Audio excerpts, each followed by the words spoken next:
L'actualité, ce sont les violents orages qui ont de nouveau touché le pays. Un torrent de pluie dans le sud-ouest et le centre. L'Ardèche, Lyon, l'Ain ont été touchés. Des vents violents et de la grêle qui ont surpris les habitants. On fait le point avec Sophie Chevalreau et nos équipes sur le terrain.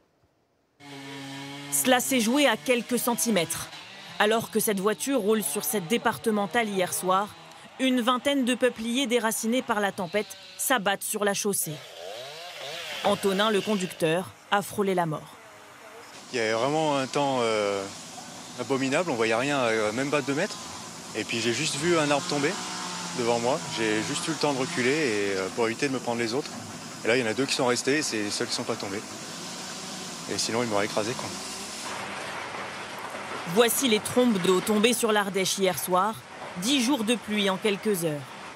Le département a également été frappé par un fort coup de vent. Ce matin, les habitants de Pros sont encore hagards, témoins d'une scène difficilement imaginable.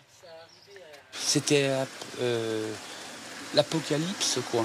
Et j'étais par la fenêtre du salon, j'ai vu le portail de la voisine en face, qui a tourné en rond, qui est venu comme ça, j'ai eu la pression qui venait vers nous. Là, ça a décollé des tuiles vers nous. Une vingtaine de maisons endommagées, de nombreux dégâts sur cette exploitation agricole. Son propriétaire décrit les mêmes objets volants. Ça soufflait dans tous les sens. Et j'ai vu beaucoup d'objets décoller, monter du sol, avec des pierres qui arrivaient à être à 2 ou 3 mètres du sol, et des tuiles dans tous les sens. Et beaucoup d'objets. On a des objets qui ont disparu, on ne sait pas jusqu'où ils ont été emmenés. On a un transat à la maison qui est parti, quoi.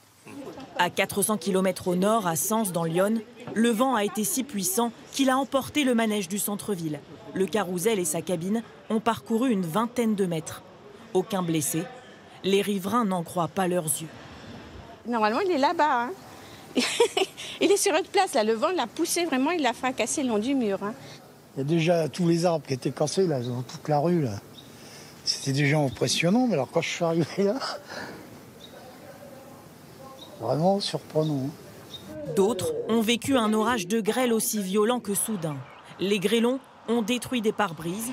Une centaine de toits est criblée d'impacts. Les pompiers vont enchaîner les chantiers tout le week-end. Si vous deviez faire un état des lieux de la situation, qu'est-ce que vous diriez?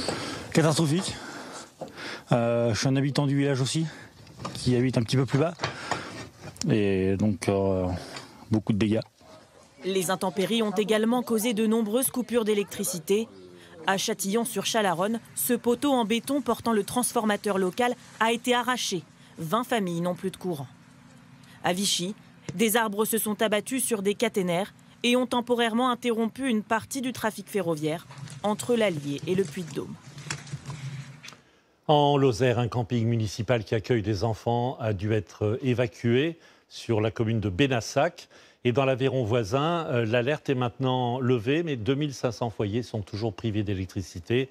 Les dégâts sont nombreux, vous allez le voir. Sur place ce matin, Stacy Petit et Jean-Marc Lucas. Impossible de rester à l'intérieur. Les grêlons s'est accumulé, tout s'est écroulé. Hier soir, le plafond du salon a cédé aux fortes pluies et à la grêle. Cette chambre n'a pas été épargnée non plus. On a eu des grêlons gros comme des balles de tennis. Et quand c'est tombé, ça a tout traversé. Et l'eau, après, il a plu pendant plus de 2 heures. On a mangé 2-3 orages d'affilée, de la pluie. Et ça s'est accumulé. Le poids a fait que tout est tombé, quoi. Ce logement qu'il occupe depuis plus de 20 ans, Eric a dû le quitter avec sa femme et son fils à 3 heures en pleine nuit. Je suis dégoûté. Mais bon, c'est comme ça. C'est la vie. Hier soir, dès 21h, des pluies torrentielles inondent cette artère principale de Decazeville. En 10 minutes, d'énormes grêlons s'abattent sur la ville et ses environs, jusqu'à 6 cm de diamètre. Ce matin, Valentin en constate les dégâts. La carrosserie, elle a pris un peu. Et après, en faisant le tour, mon pare-brise, du coup, a pris aussi. Pare-brise cassé, infiltration dans les murs ou toitures endommagées. Les interventions sont toujours en cours dans l'ouest de l'Aveyron, chez les habitants comme chez les commerçants. On s'est aidés les uns les autres à faire tout ce qu'on a pu. Les gamins, parce qu'ils avaient des Vélus cassés, ils étaient dans la peur. Les gens étaient dans la rue parce qu'ils ne savaient plus ce qui se passait. Et voilà, ça a été vraiment une nuit un peu d'horreur. J'avais de l'eau jusqu'à là.